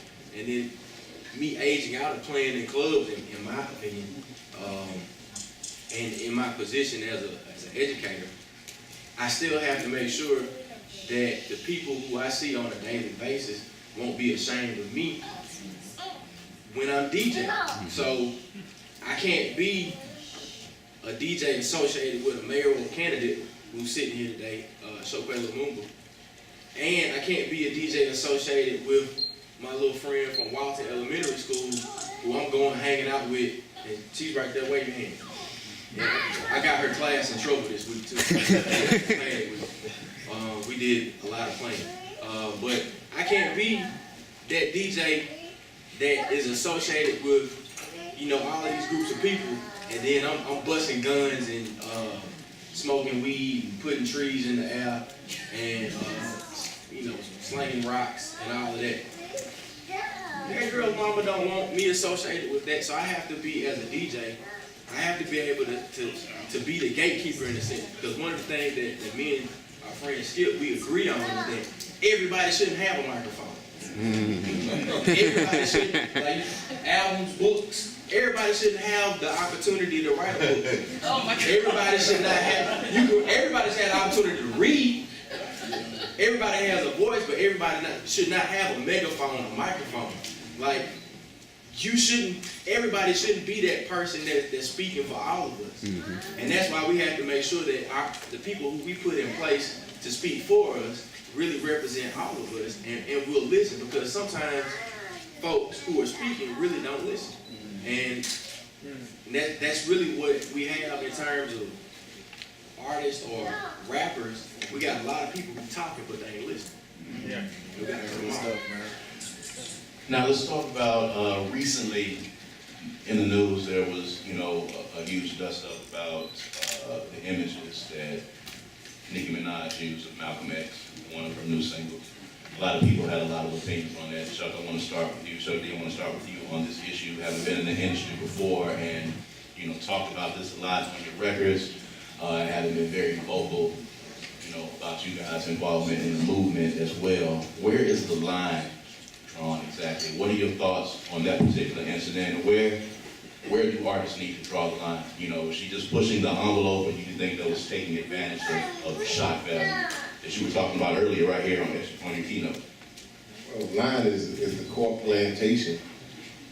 I don't call them corporation, I call them court plantation with slave employees that allow you to happen in the first place. And this is what I'm saying, the previous attacks on black folk might not be the best blueprint on where we should go in the millennium. You have to clearly identify. We've never been great at identifying that person or those particular people who pressed the button. This is why the Klan wore hoods back in the day, so they wouldn't be identified. Today the hood is the avatar. So much hate mail, hate email, hate blogs about our situation as a people. Just go into the free air and you start seeing things that don't make sense, like legitimizing the N-word, like it was legitimized in the 90s on television and through the culture, where you couldn't use the N-word out as openly by the end of the 80s, because there was a movement of progressive people that said you cannot do this. But it was co-signed and overrun by a corporation that profited. And people say, well, my favorite MC is saying it, so it's allowed, so give it 10, 15 years, then it turns into something else. To make a long story short, there's things for high art and there's such thing as low art. And low art is a reality. Low art is just like maybe low animals, low animals as a snake, maybe, or a roach or something like that. Not domesticated. Low art might have its place, like in a pool room, strip club, in a dark alley corner where there might be some cutting up and maybe some shooting. Low art has its place. High art has its place. And people that get into arts, when you think about it, when you detach music from the arts, people don't look at themselves as artists.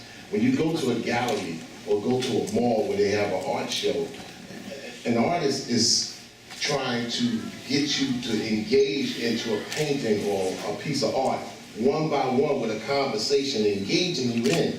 This is where I think artists that do music, you have to engage people one by one if you want to try to make a business out of it. But there's a place for high art and then the engagement and then where it can come out. And there's a place for low art. The problem is when low art is elevated in high places and high art is just, not even put in favor because people have a definition. I mean, people have sex. Sex ain't on the sidewalk. Right? But, it could be in virtual places so easily now. I'm not saying you say it's an excuse. So there's areas for everything, but once you start taking low areas and elevating them to places where it's accessible to everybody and endorsed, that's what you have with the Nicki Minaj looking, song and the whole entire premise of the marketing campaign. Like they didn't know. Come on now, But you know what, Nicki and Young Money and Cash, who is the dude that nobody knows that presses the button that makes it all tick. And if we never know these people, and I mean, knowing these people is knowing where they live, who their kids, where their kids go to school, what's their wife's name. Because if they in your house, why shouldn't you be in theirs? That's the great equalizer. You in my crib, and you in my kid's head, so how do I be in your crib and be in your kid's head? Now, if we don't do that because we feel that, you know, we're too passive or we're too awestruck by the magnitude of it all, then we're not fighting a millennium battle to save ourselves. This is all high effort, and it's coming, it's in everybody's palm and pocket. Juan, how do you feel about that as an artist, an independent artist, and you know, you being in Atlanta, I know you see all kinds of things from shock value. So, as an artist, how did you resign to seeing those images, and what were your thoughts about them when you saw them? I didn't really, I guess it says what I thought. I mean, honestly, I've never even heard the song, right? I saw the image, let it go. But it's something that was expected. See, what you gotta understand is they did their job. You know what I'm saying? We live in an age of instant gratification and instant information. So they put that out, it went viral. Million people saw it, million people listened to it. You know what I'm saying? They did that for a reason. The way that you can back stuff like that, you see it on your timeline, let it go. I ain't got time to look at that, let's keep it moving. And if somebody else keeps putting it on your timeline or something like that, you still have a power and you block them. You know what I'm saying? Like, you ain't gotta listen to it. You ain't gotta pay attention to it. Tell me, hey, one person in here or one person in this world that seen Malcolm X and Nicki Minaj and didn't think, what the hell? But then, these people looked at it, then got mad. It don't matter what you say afterwards. Even if you post in your comment, you stupid, I hate you, you made this thing wrong, you did the job. You served the purpose. You say, we got 50 million views. Who cares 49 million of them didn't like it? We got 50 million views. Pay me my money, in groups. There's an ISP, which is called Internet Service Provider. If you come out wrong against certain demographics of people, that ISP will come and take your whole existence down. That's true. You don't get the internet unless you have an ISP provider. Whether it's through your phones, whether it's through Comcast, or whether it's through anything. If you don't identify the top of the food chain, we will continue to go down the hill. You can say, man, this has nothing to do with Nikki. You know, I want to know, it's just like if a child threw a rock through a window, how you going to chastise this child? You want to try to figure out, look, who your mama is. And you know, if she got a problem, you know, like in Australia, I'm not saying this is better, but when the child acts up, they put the parent in jail. I don't totally agree with that could work here, but I'm saying if a person, an artist, a company does something, you go to the top of that food chain and you make it very difficult for that person to go home. Because they got to go home. So if they in your home, you got to be in theirs. None of us have taken that route of attack, ever, on anything.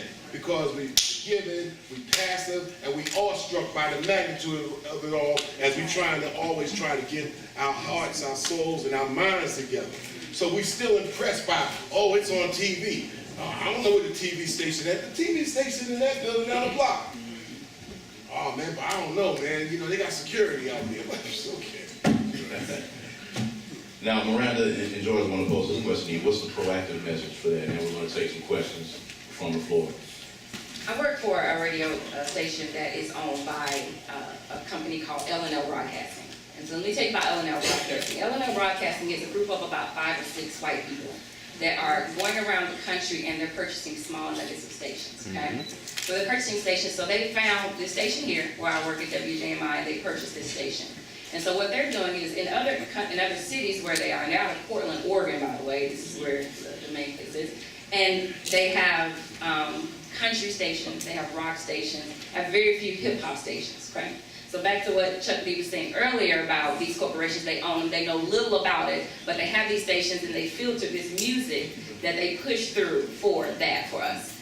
And what I think when it comes to the situation with the Nicki Minaj thing, my personal opinion on it is that if, as a whole, these bad people who can get us to be desensitized, to be less sensitive to these people who have had pivotal roles in our lives and in our history, the more they can put and attach things to those people that make us hold them in less value or not as important to our culture and to what they brought to the table for us as African Americans, then, they've done their job.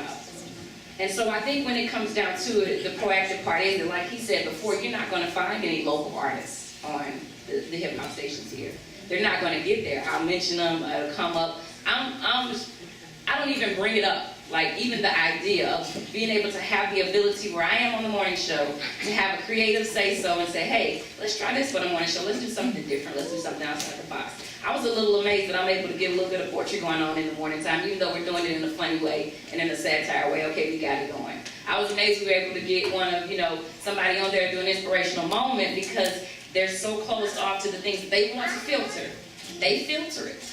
If there's one person in there that says it doesn't want to happen, it's not like a collective group of opinions and minds and meeting of the minds, and people look at you and say, hey, why don't y'all do this on the radio? Why don't you do it on the radio? Because there's one person making the decision. So no matter what I bring to the table, whoever pulling his string, if he decides that's not what's going to happen, it's not going forth. There's no discussion about it. As a matter of fact, it gets shut down in a very harsh way, almost sometimes disrespectful way. I digress from that. But the thing about it is, I think proactively, getting back to what I was saying earlier, I think about the responsibility of people who can affect this culture when it comes to the underground artists, because I've been to Soul Wire Cafe, I've been to Seven back in the day when Ezra was running it. I've been around, I have a son, I'm a single parent, so I'm not out as much as most people would like to see me, but I'm connected to the hip hop scene here. I have friends in there. I appreciate the music, and I appreciate good underground music that's conscious music. And I think it's responsibility to not say, because everybody's aim and goal is to make it to the radio. And to me, I never understand that, because even though you're reaching the masses, let me tell you the key thing that you have with this company is live and local broadcasting. And they're all pushing us about being live and local. This is their angle. So let me tell you something about what they're doing that you have the ability and the advantage of doing. They're pushing us to be more local, more live, more connected to the people. That's what they say. But they don't want to allow our local artists to be a part. It's pretty interesting. That's pretty ironic. But anyway, so they're wanting us to be live and local and connected to the people. But what you guys are as local hip-hop artists and as artists, you're already connected to the people because you're a part of the people. So you have, like John Perkins in his book talking about leadership and talking about how to change a community, you become a part of that community. While we have a radio station that I work for that's trying to infiltrate the community and say, hey, let's be a part so we can be local, you guys are already there affecting them. And so it becomes a thing of, instead of wanting to know about how many books you can sell, or how many books you can write, or how many CDs you can sell, as to the impact instead of the quantity of what you're doing. Instead of reaching so many people, you decide these 15 people that I got right here, how am I impacting these 15 people? So these 15 people can turn around and impact 5 more people, okay? So let's do the math on that. Is that 5 people, that's 15 more, right? Okay. So you do that, and it becomes that butterfly effect and that unfold effect, and so that's how I think we combat it. We ignore stuff like that, and where you have the advantage of already being in a community, connected to the people that you really want to reach, you take the time then, instead of having that goal to reach this radio that's trying to get where you are, and to affect these people that are around you and to invoke a change in them. When you change people, you change the culture, you change their way of thinking. And it starts with the people that's next to you, not in the masses on the radio. I'm limited to what I can say on the radio. I can't get up there and go on this rant that I'm going on right now on the radio. My mic will be turned on. And then I'll be in trouble and I won't have a job. Okay?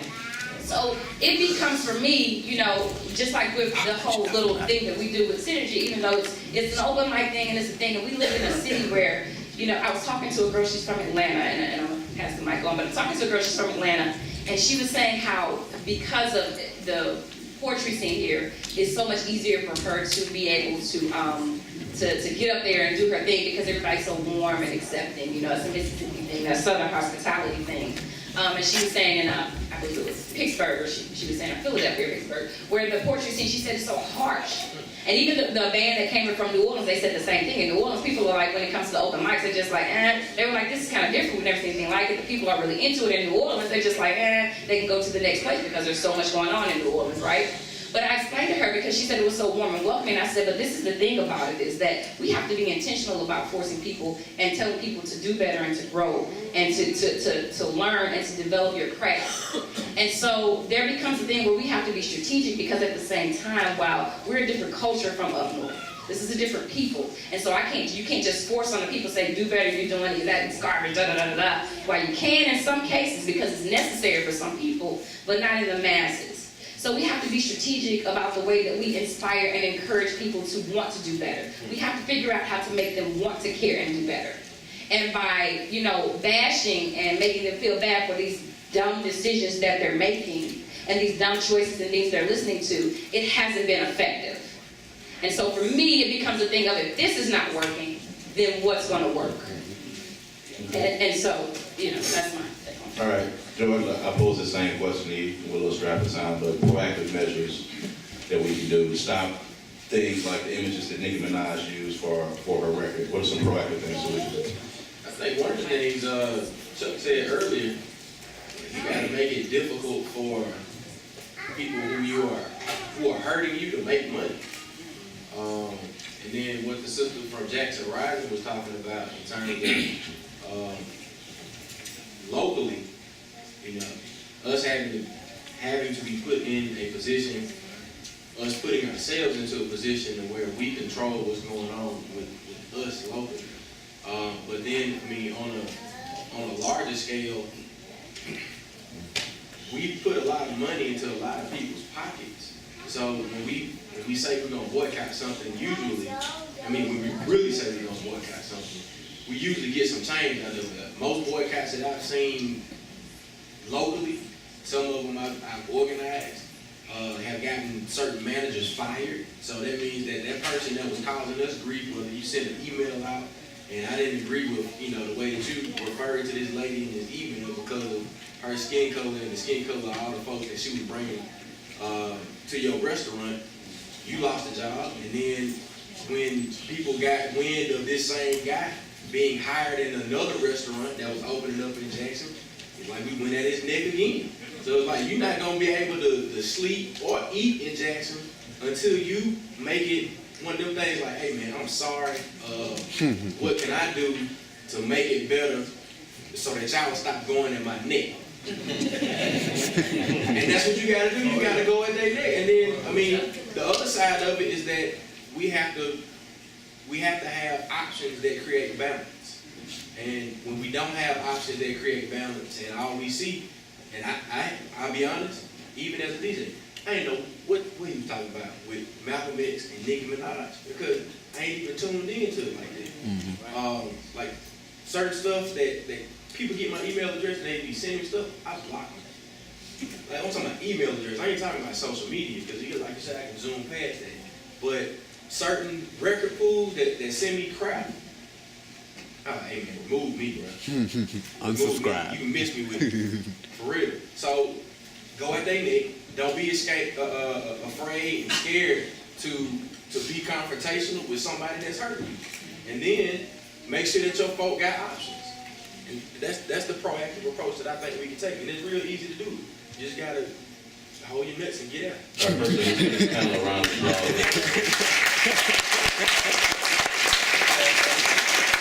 We're going to take a couple of questions on the floor, because Robert has given me the infamous wrap-up sign over there. So we're going to take a couple of questions, maybe 2 or 3. Please keep your questions very short. Direct them to one person on the panel if you need to. And panelists, please keep your answers really, really, really short, because it's about lunchtime and I didn't eat breakfast. So. I just wanted to challenge the paradigm a little that you all have created. It's not that I don't know corporations can be sinister. I understand that. But I think basically they are capitalists. And a lot of what's happening with what they're putting out there is what people want. I'll give you a real-time example. I'm in news. CNN, their ratings have bumped because they're using algorithms now. When they started doing that Malaysian airline story, they were spiking. They've been spiking for a month. Their ratings, while they've been following that particular story, are up. I hear a lot of black people say, you know, they never talk about the little black girls that are missing. It's always the little white girl. That's because that story spikes. And you notice they don't talk about all of them. They talk about the one that spikes. And I think it's the same in the music industry. In a way, we're getting what we're asking for. They want to make money. I'm not taking away the sinister aspect. I know corporations can have a sinister component. But I think the power dynamic is a lot because we're getting what we're asking for. Well, our demise in this country has always been profitable, especially in the state. So, you know, to go along and say this is a part of a business model to talk bad about the people who can't defend themselves, capitalism, whether you dig it or not, at least you got to be able to put some, restrainers on some aspects of capitalism. I mean, slavery made, how much of a percentage on the dollar? But that's not the point. But the point I'm talking about is how much are we contributing to our own demise? I'm like, they're giving us what we want. Well, you gotta on scale. You gotta define we.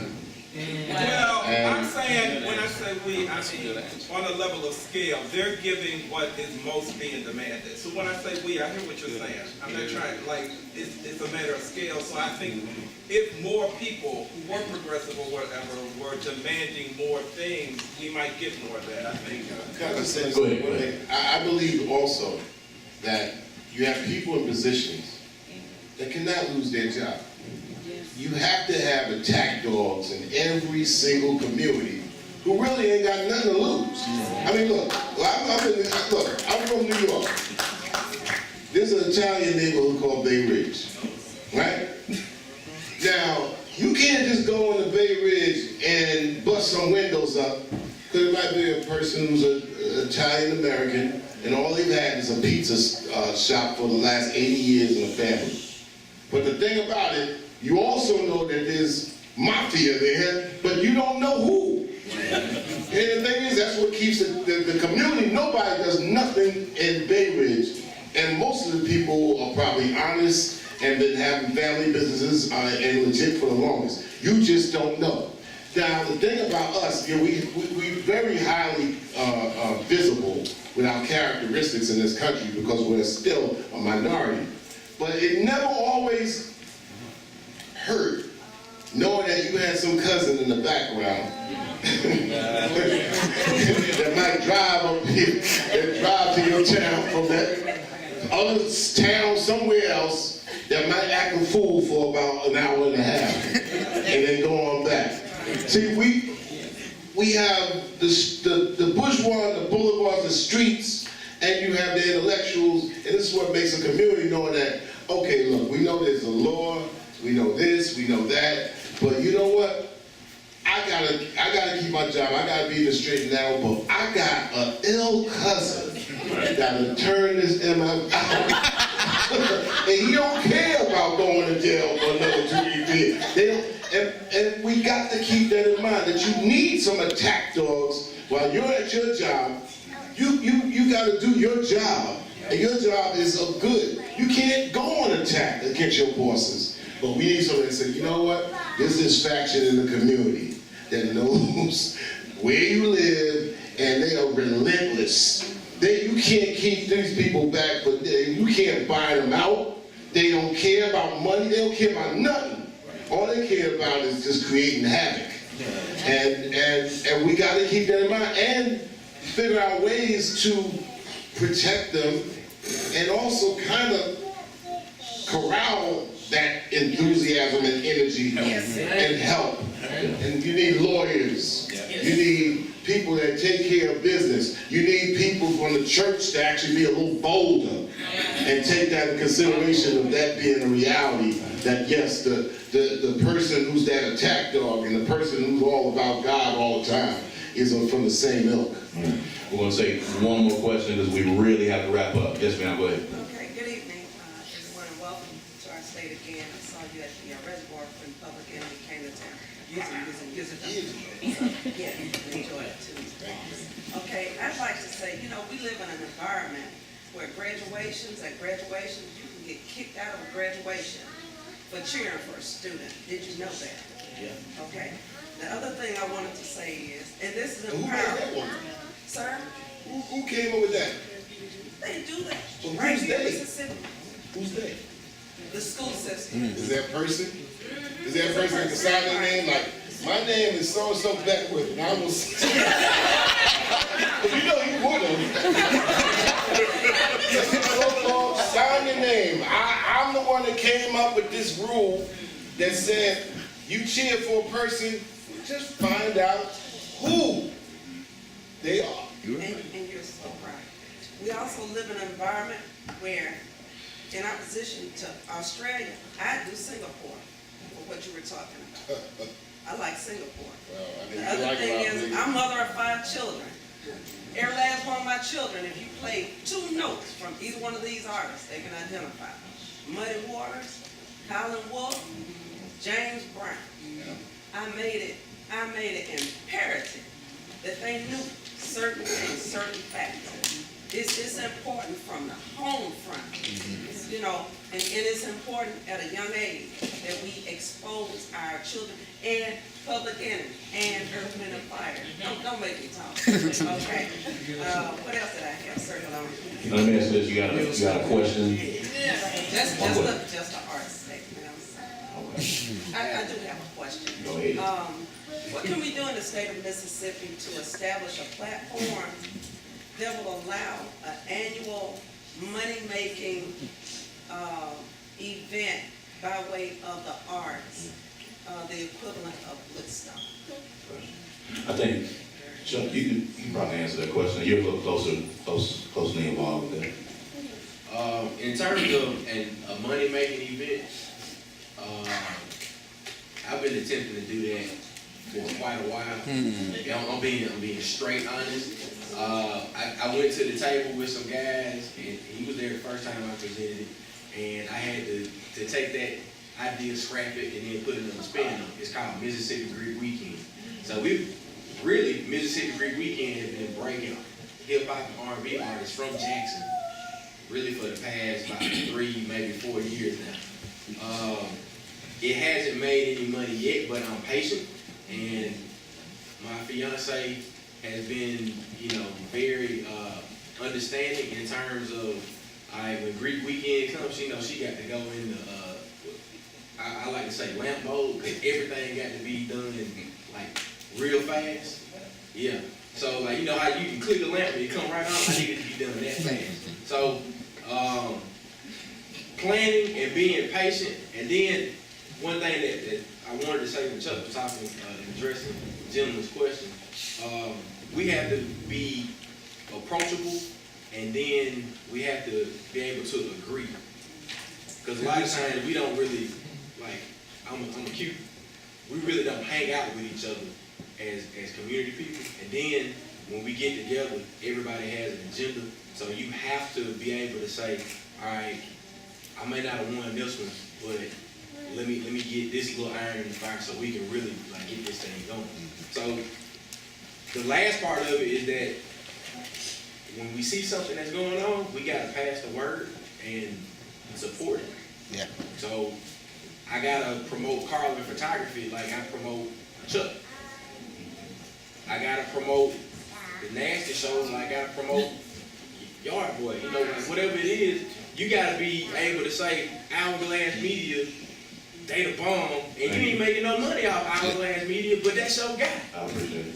You know what I'm saying? I mean, that's the formula for making money.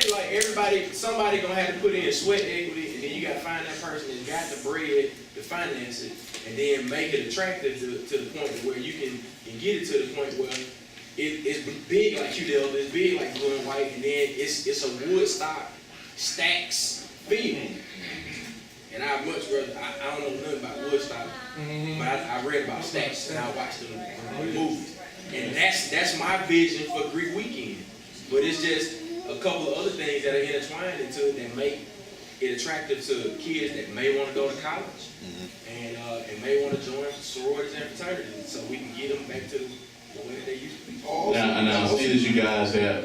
I just say, also you have to believe, and that is everybody in this room, You have to believe that you're the center of the earth and the universe. And you are. I mean, look, where you stand, everything else is around you. And this is how movements and culture started. Look, Memphis had a movement in music that exploded in the 60s. Now, music had already been there, but a new recording round came with Stacks After Sun from the 50s and 60s that rolled with technology, and it became what it was. In Motown, in Detroit, for a whole bunch of different reasons. In Chess, when people had moved up to Chicago, a combination. You just have to believe and be bold enough to say, look, culturally, we are the center of everything. We're the birth of everything. Be bold about it. Make some claims. Stand behind it. And don't measure how many people gravitated to it. Remember, it's the quality of your statement, not the quantity. Yes. You know, and we got to also remember, there's nothing mightier than one as far as getting by to one. Because you ain't going to get to 1 million until you figure out the psyche within the one. So it's about your quality of your statement and commitment than just saying, well, we just need numbers to come in. Like you said, it's $400 for you to figure out how to make something. And today we make music for nothing. We make music for nothing and do a bunch of things technically for nothing. So then you can say, well, look, here's a line, there's a bottom line, and how do we go from here, and how do we connect to have outreach? And the thing is, this ain't 19 anything. This is 2014. Not only you can make the claim that you're the center of the cultural world, but you can reach the world like that. You can have online aggregated stations, online aggregated record companies, and you know what? You get people committed one by one, and you don't get discouraged by the numbers that you gain. You're not going to get to 1 million before you get to 1. You need to go to 2. And this is how things work against us too. People count adversaries. Adversaries just don't come in bunches.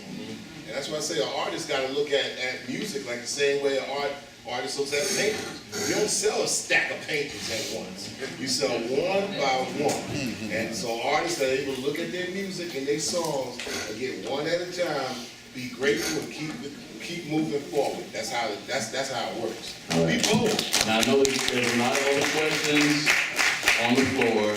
I'm getting wrapped up. Chuck D is going to be signing books in this very room in here, so if you do have some questions for him, ask him at that time, or any of the other panelists that are here. Please make sure you get their social media handles, and please follow George and Miranda and Quan Starr, as well as Chuck D, you know, rising stars and activists in this state and in the nation and in Georgia as well.